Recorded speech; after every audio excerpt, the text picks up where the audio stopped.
Вот такая красота с нашего окна видна. 21 ноября. Город Северск. На улице -2.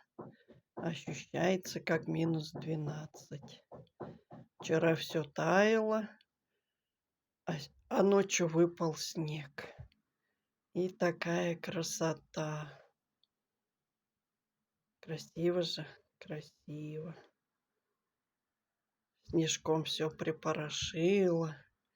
Небо красивое, голубое, с облачками.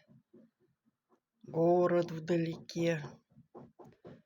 Всем хорошего и доброго дня, денечка. У вас тоже такая красота? Любуемся, не налюбуемся. Всем всего хорошего.